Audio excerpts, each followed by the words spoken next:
For the ancient Egyptian pharaoh, eternal life is very important.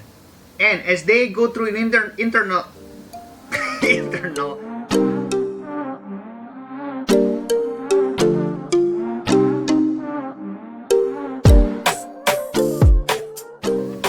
for the ancient Egyptian pharaoh, eternal life is very important. And in order for them to go to the eternal life, they have to build themselves tombs. It's a big tombs, huge tombs. Some of them they built big pyramids. Now, what would they put inside of the tombs? Of course, their treasures and also the basic necessity that they're going to be needed, that's going to be needed for the afterlife. However, this is the problem. As they put all of this kind of like treasures inside of the tombs, it will attract the thief and also the robbers. So now the rule of the games for all of these Egyptian pharaohs, the tombs, the dead Egyptian pharaoh, that's what I mean, is how to hide their tombs, how to stay hidden as long as they could. That is the name of the rule of the games. And the champion of this hide and seek game is one and only, and his name is Tutankhamun. Yes, Pharaoh Tutankhamun. Today we're going to talk about him now. Yes, he was very famous. I'm pretty sure before you listening to this, you already listened to him, or maybe you have seen him. Egyptian is being associated with him, especially his, this famous icon, this famous kind of like mask of him, golden mask. I'm gonna put it over here. Okay, so I'm pretty sure you have seen him. Now, when we talk about Tutankhamun, he was famous not because of his achievement, not because of his great mighty military prowess, just like Thutmose III, but he was famous for his tomb. Okay, his tomb was well hidden for about 3,300 years. Imagine that you play hide and seek and hiding for 3,200 years and no one can find you. That is awesome, isn't it? No? Don't you think? Now, the story about the founding of the tomb of Tutankhamun, it has also like a special story about it. It's also interesting to hear. It was founded by Howard Carter. Howard Carter and Lord Carnarvon, which is Lord Carnarvon is his sponsor, and then Howard Carter, he was a very smart archaeologist who discovered the tomb of Tutankhamun through the detective works. Okay. Oh, by the way, if you think like the founding of Egyptian tomb is just like in a movie where where it's just like by pure luck or by pure chances, digging here, digging there, exploring that ruins over there, exploring ruins over here. No, it's not. Actually, it's more complicated than that. It's more, I would say it's more kind of like detective works. Yeah. Moving on. Now, perhaps you were thinking, what's so big deal about hiding for 3,200 years? Okay, now it is a big deal. Egyptian ancient pharaoh, they were obsessed with afterlife. Well, if you think about it, who wants to live forever? Of course, many people wants to live forever, including the ancient Egypt. Now, for the pharaoh, Egyptian believe, in order for them to go to the afterlife, they need to build themselves tombs. Now, the purpose of these tombs is, of course, is just some kind of like it's a transitional way for them to enter the afterlife together with their luxury, with their toys, with their goods, and even food. Okay. So as they were entering the afterlife, they will bring all of these things for their necessity later in the afterlife. However, the problem is, as the pharaoh put with them inside of their tombs their treasures, their toys, their luxuries, of course it will attract the robbers, it will attract the thief. Many of these tombs were being raided. Like this kind of like iconic things about Egypt, about the pyramid. Yeah, if you think that there's something inside, no, it's not. Actually, it's empty. The tomb is empty. Yeah. So, what I'm trying to say is, the rule of the game is, if you are the pharaoh and you wish to go to the afterlife, and then somehow nobody stolen your goods, stolen your artifacts inside of your tomb, is to build a well-hidden tomb. Now, do you remember, maybe you have to watch my previous video over here. I'm gonna put it over here. You need to watch the video about that one, about Ankhenaten. Yes, Amenhotep IV or Akhenaten. Now, this is the story of the son, the surviving son of Akhenaten. Now, Akhenaten, yes, he's an odd pharaoh. He changed the thousands years tradition, the thousands years of religion into a monotheism religion, into like worshiping in one and only God. He changed the cultures of Egyptian. Of course, that decision was not a popular. Many priests, many people, many Egyptian, many conservative Egyptian do not like that idea. That forced him to somehow end up as being forgotten pharaoh. Now, after the death of Akhenaten, or after the death of like Amenhotep IV, turned out to be Akhenaten had 6 daughters. Okay, has a 6 daughters, and all of his daughters are, died because of all of his daughters died, and then like the one who survived is only one, someone by the name of Ankhesenaten. Okay, that is the name over there, Ankhesenaten.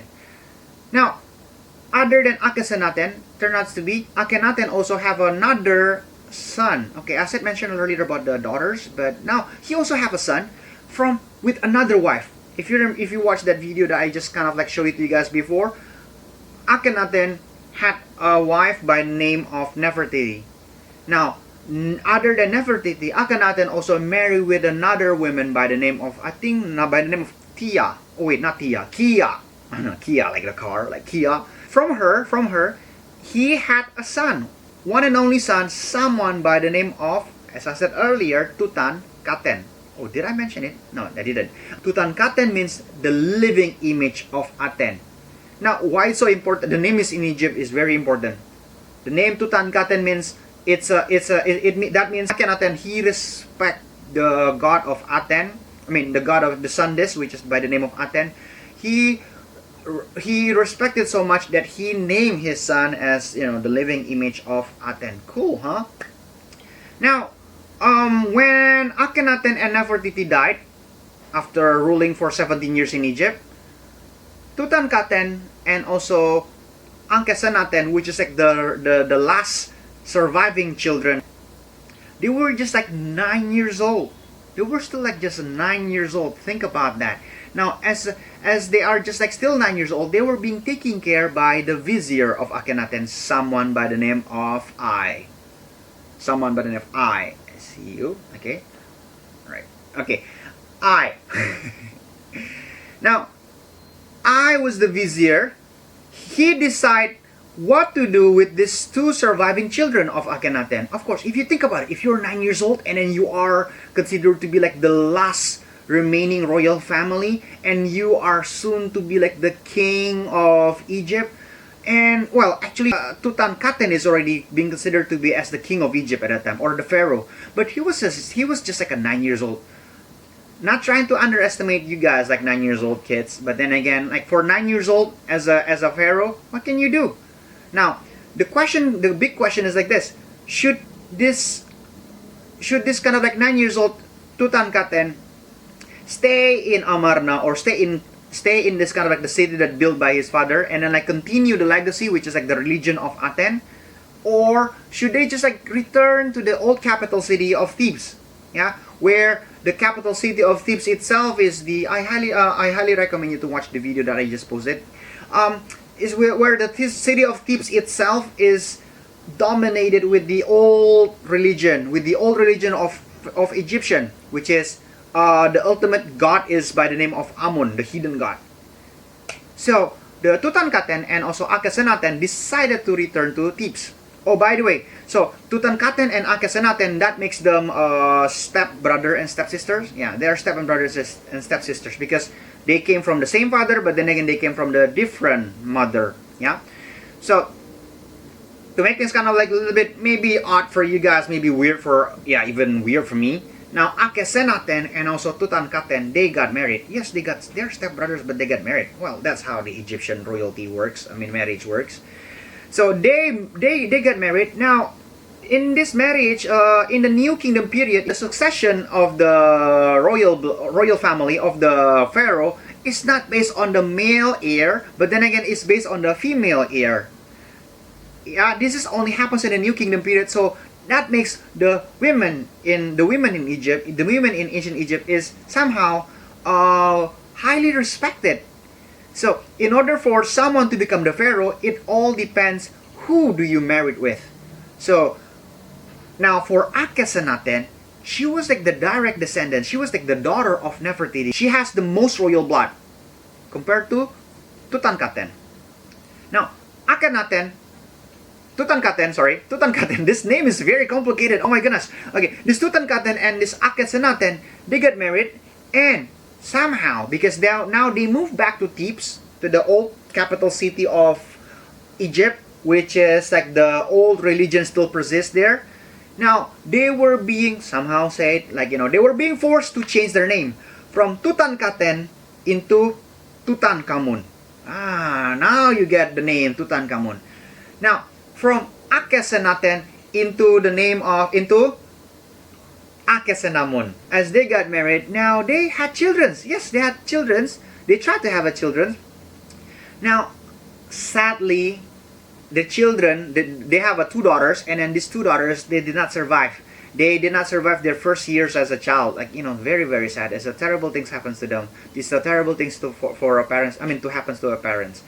Now, they did not have a children. Okay, between like Tutankhamun and also the Ankhesenamun. Oh, by the way, have I explained? Have I told you the meaning of Ankhesenamun? Okay, the meaning of Ankhesenamun: live through Aten. Now again, did I say Amun? Oh my goodness, this name is so difficult. Okay, so let me repeat one more time. Originally, Ankhesenamun's name is Ankhesenaten, which just means like living through Aten. Now, by changing the name Ankhesenaten into Ankhesenamun, that means her name should be living through Amun. So now, as this kind of like, this young couple, as this young pharaoh and queen live in Thebes, now the city of Amarna was forgotten. Their old religion, that the legacy of Akhenaten, was somehow completely forbidden for them. Now, something's happened though. Something that mysteriously happens with Tutankhamun.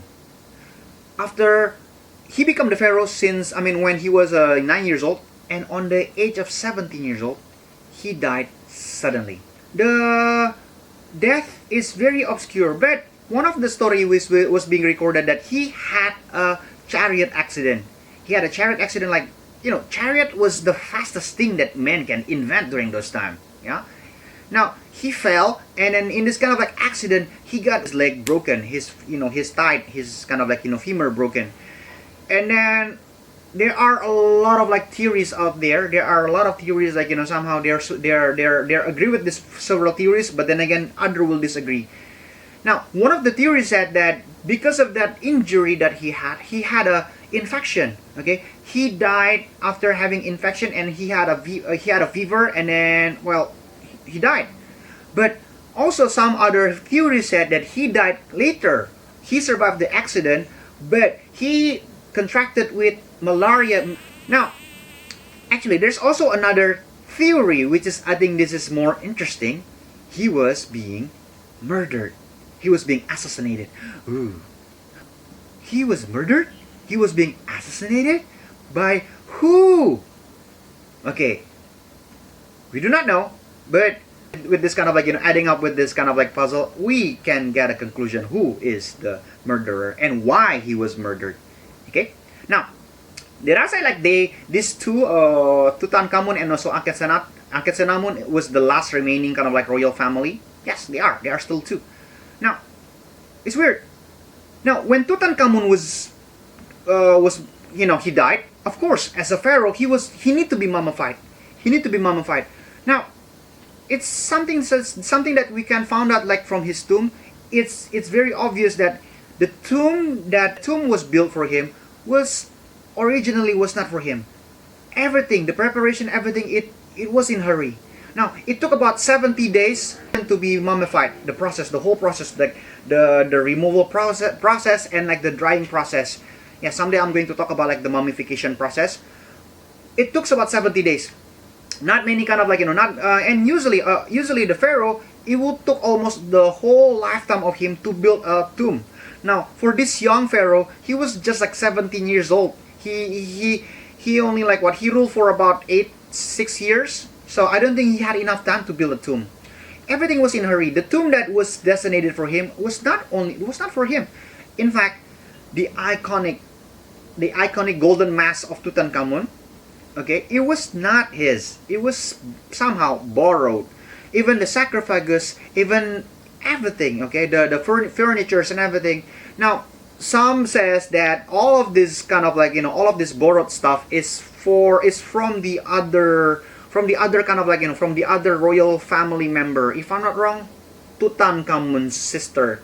Tutankhamun's like dead sister or something like that. Yeah, but anyway, let's skip about that details for now. Now, something's odd about the tomb.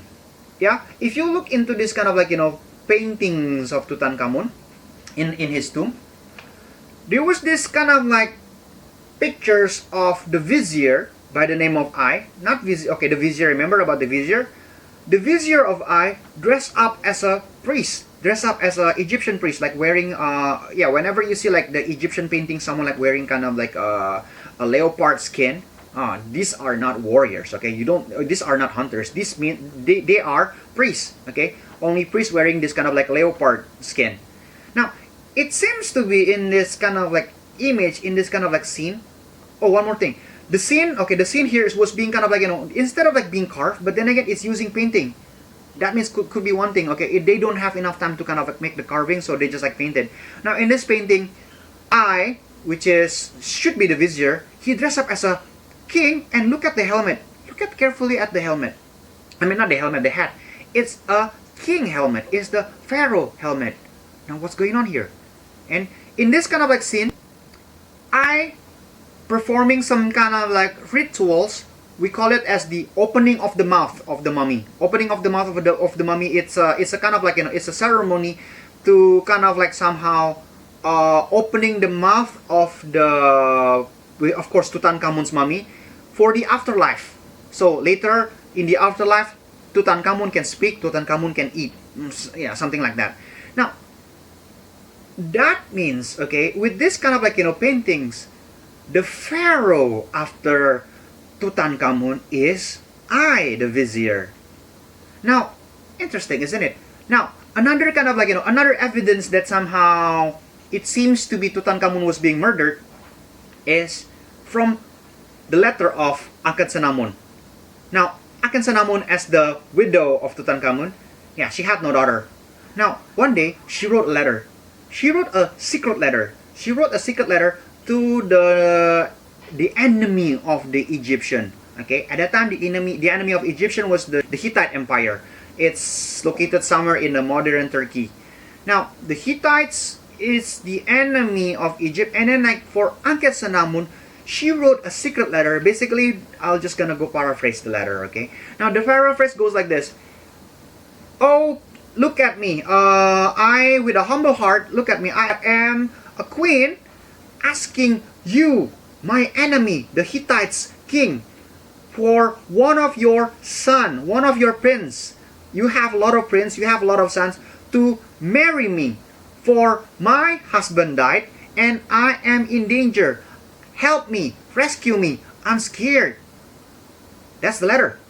Now, it's a very weird letter, yeah? It's kind of like, it seems to be like she wrote it in secret. She did not even dare to mention like, what kind of like threat that she have, what kind of like dangers that she have. But yeah, that letter, when the king of the Hittites received it, of course, it seems to be, sounds like a trap. It seems to be kind of like, not true.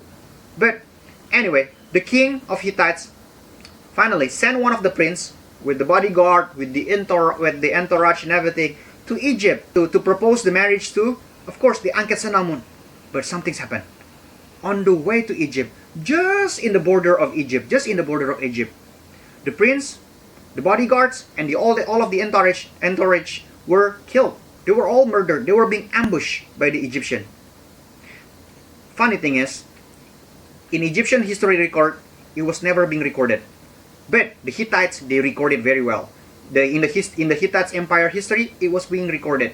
Next thing is, there was the founding of like the wedding ring. The founding of the wedding ring of this between and Ankhesenamun.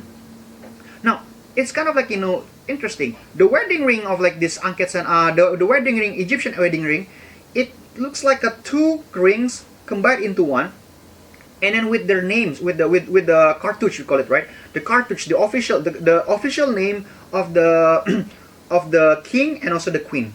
Now, in this ring, the name of I and also the name of Ankhesenamun. So they get married. So remember I mentioned earlier, in the New Kingdom era, the pharaoh succession, it depends on who do you marry with. You need to marry with the right women, the woman. You need to marry with the woman who has the most royal blood. And at this moment, who has the royal blood the most? Ankhesenamun, exactly. Yes. Now the story getting makes sense, right? So, but the weird thing is, somehow, in the tomb of I, okay, later I eventually died. He was being mummified and he was put inside of the tomb. Now, the name of Ankhesenamun was erased, and the name of Ankhesenamun could not be found, even in Tutankhamun's tomb. If you think about it, Tutankhamun is supposed to be like the husband of Ankhesenamun, right? Now, according to the tradition, it should be being written there that Tutankhamun had the wife by the name of Ankhesenamun, but the name of Ankhesenamun was being erased. So there's a lot of like mystery that goes on in this kind of like the story of Tutankhamun. One more thing that I need to tell you, he does not have enough. He does not even have a royal blood. He was just a commoner. He's a vizier. He got nothing to do with the king, the previous king. He got nothing to do with the previous queen. He was just a commoner who somehow, by chances, he was being elected as the vizier. He was being chosen by the vizier, by the, Ankhenaten. Now, yeah, it somehow the story kind of like, suits you with one of this kind of like, I forgot the name of the movie. It's some kind of like a cartoon name, but the flying carpet with some kind of like the genie, and then with the sultan, and then like this kind of like the vizier. Sounds familiar? Yeah, it sounds familiar. I don't want to mention the name though. Anyway, yeah, it goes like that. Now let's talk about like the Tutankhamun's kind of like tomb a little bit, shall we? Okay, just a little bit. Tutankhamun tomb. It was founded by Howard Carter. Howard Carter, as I said earlier in the beginning of the video, he was a very brilliant kind of like archaeologist, and then he was sponsored by the Lord Carnarvon. Now, after the founding itself is like one of the important part in the human history, because it was founded in 1922, and ever since that day, Egypt was become like anything that has something to do with Egypt become a popular culture. We call it as a Tut mania, because King Tut mania. So, and everybody's crazy about like Egypt. Everybody was excited, and they start to kind of like put interest on the ancient Egyptian studies. Now, there's this kind of like weird legend that somehow surrounding the founding of the tomb of Tutankhamun. We call it as the curse of the Tutankhamun. Now, Lord Carnarvon, on the year 1923, he died mysteriously because of a disease. He disease that somehow like everybody believe, oh, that is the disease that comes from like the tomb of the Tutankhamun. Now, for the Howard Carter, as the archaeologist, the one who found it, well, yeah, he died several years later, but it seems to be that he died like naturally. There's nothing really unusual about him. But one of this kind of like eerie story is like about the trumpet that they found inside of the tomb. There was this kind of like a two trumpet that somehow they played with the trumpet. They blow the trumpet in the year of like 1939. Okay, 1939 in Egypt, in Cairo. And what happened after they blew the trumpet? Blackout, lights out, no electricity for the whole city. Huh, weird, huh? And after they blow the trumpet, in the same year, World War II broke out. World War II happens. Anyway, later on, in the year of like 1948, they blew again the trumpet. And what happened? The 6 days war happened between Egypt and Israel. Huh. Anyway, regarding about this curse or not, well, I don't think so. It was just a coincidence. It was just a coincidence. But anyway, that enough to kind of like, that was kind of like enough story. That is enough legend to make Tutankhamun as a famous pharaoh. His tombs, his mummy, and then also his life story itself that's surrounded with the mystery about his death. I think that's it about Tutankhamun. I see you guys next time. Bye bye. God bless.